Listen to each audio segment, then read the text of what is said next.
শেখ হাসিনার টানা ১৫ বছরের শাসনামলে দলটির কেউ কখনো চিন্তা করেনি ক্ষমতা ছেড়ে এভাবে পালাতে হবে। ছাত্র জনতার অভ্যুত্থানে সেই ইতিহাসও রচিত হয়েছে। ৫ আগস্টের পর আওয়ামী লীগ অনেকটাই হাওয়া হয়ে গিয়েছিল। তবে আবারও সরব হতে শুরু করেছে দলটির কেউ কেউ। বিশেষ করে সামাজিক যোগাযোগ মাধ্যমে দিচ্ছেন স্ট্যাটাস দলটির অনেকেই।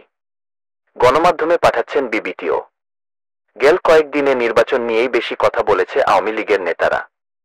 এর মধ্যে সাবেক প্রধানমন্ত্রী শেখ হাসিনার ছেলে সজীব ওয়াজেদ জয় নির্বাচন ইস্যুতে আওয়ামী লীগের অবস্থান পরিষ্কার করেছেন। বার্তা সংস্থা রয়টার্সকে তিনি বলেছেন, আওয়ামী লীগকে ছাড়া প্রকৃত সংস্কার এবং নির্বাচন অসম্ভব।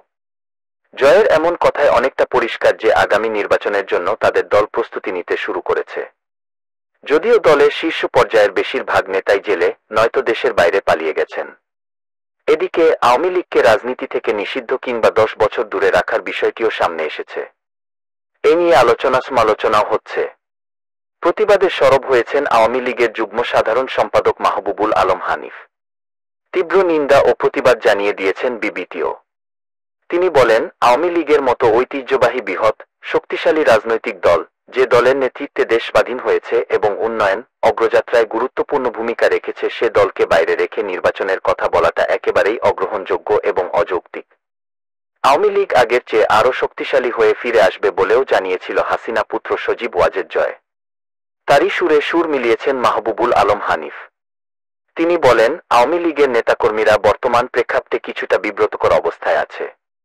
কিন্তু এটাও মাথায় রাখতে হবে, ১৯৭৫ সালে জাতির পিতাকে সপরিবার হত্যার মধ্য দিয়ে যখন আওয়ামী লীগকে নিশ্চিহ্ন করার ষড়যন্ত্র করা হয়েছিল, তখনও এরকম একটা ধাক্কা এসেছিল। সে সময়ও আওয়ামী লীগ ঘুরে দাঁড়িয়েছিল।